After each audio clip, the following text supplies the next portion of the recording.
studio storytelling. What? Exploring its intriguing history and value. They put on like plays and stuff?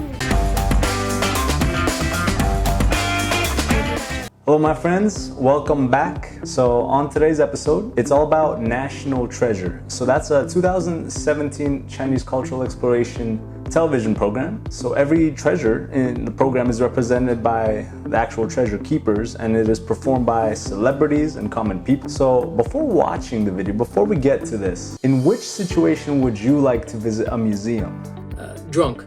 I've gone to a number of museums. I love going there, seeing the history, civilizations that aren't even there anymore. Another great situation is when you get to take kids to the museum. A friend of mine, their daughter knows dinosaurs, knows dinosaurs better than the tour guides know dinosaurs. Myself, I would like to visit a museum. Dinosaur skeletons, that's always cool. I've been to the museum 10 times already. And I'm someone who tries to read everything off. You have the little panels, so I'm always reading those panels, right? But I just hate the overpriced part of it. The American Museum of Natural History is a museum that I think I would like to visit, just because they made literally a whole series about the wax figures, and all these different historical figures came alive at the night and stuff. I love history. Any situation for me is good to go to a museum. Especially here in Toronto, we got the Royal Ontario Museum. Changes stuff all the time. Because I remember last time I went, there was a horror exhibit because it was around Halloween. We got to see all these old horror film movie posters.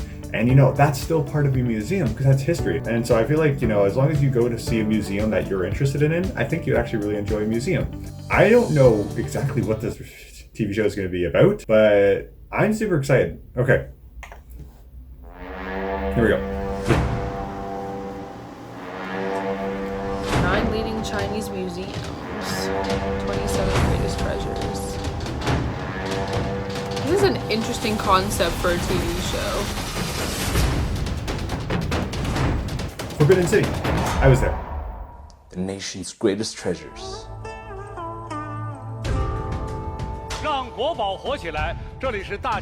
The nation's greatest treasures. I love that it's about a museum, but they have modern scenery and In each architecture show, there. celebrity becomes the guardian. He champions the treasure by visiting the museums. Each celebrity puts on a costume and plays a role in a theatrical piece of studio storytelling. What? Exploring its intriguing history and value. They put on plays and stuff? They're actually The acting it directors of out. China's So there's that 9 beautiful museums piece of come together Chinese to history, and they debate the act great out what national was happening treasures during they the look time. after. I'm going to watch this. The significance of the This is treasure's heritage freaking amazing. for modern-day China is discussed by its celebrity champion Wow. and the relevant specialist in the studio. So this is done on a live stage. There's people watching this and stuff in real life. Viewers then vote online, with the results unveiled in our dramatic final episode. What? Results? What? The 9 winners are displayed in a special exhibition at the Forbidden City. That is wicked. Forbidden City exhibition. With 800 million requests on TV and a video 800 portal sites, million. and over 800 1.7 billion pieces of online comments. This is popular. This is really The popular. show became an instant TV and a cultural phenomenon. The number of visitors surged I love that by they put a bunch 50% of different in the 9 things museums. together in one TV show, Brought but to it's doing life really for a well whole new apparently, so that's generation. good. The nation's greatest treasures. Oh, they got some is a terracotta show warriors. which can connect our past, present, and future in any territory. That was a very intense trailer. The nation's greatest treasures. I don't know any of my friends who, tell me, let's just go to a museum, let's go. Maybe one. But that is really interesting. If you need to put a historical relic representing 2020 in the local museum for future generations to show, what will you choose? What would I show?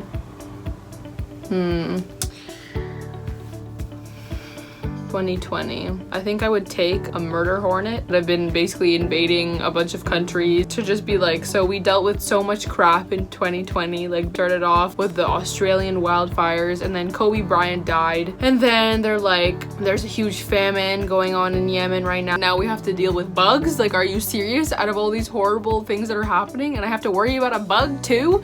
So I think a murder hornet, a preserved murder hornet in a museum. God, there's so much happening this year. I would put a face mask and a roll of toilet paper on there. First off, represent the unfortunate pandemic that has just blanketed Earth and that we're all battling it, but also the roll of toilet paper to recognize the ignorance that is being revealed, those two next to each other. Just put a mask on a roll of toilet paper. Honestly, you could put pictures of how 2020 was, the ghost towns, the empty streets, because that will be remembered for at least 100 years. And then I'll come back and I'll show my kids, I'll be like, yeah. Oof. 2020. Any other year, I feel like that would be super easy to pick because you just pick whatever is the most biggest thing at the time. I think it would have something to do with the injustice of people of color because I think at the end of the year, the thing that's going to have the most change in our society is going to be all the protests and everything like that that's happening. I kind of just want to then make up a historical relic, like a mural. It could be just a generic street, but just floods of people out there. Hands up in the air, silent with signs. And then, of course, you'd have that little paragraph that says, what's going on. And then afterwards, something like National Treasure could then make a nice little, small video of historical of importance and how it worked. I think that'd be a good one.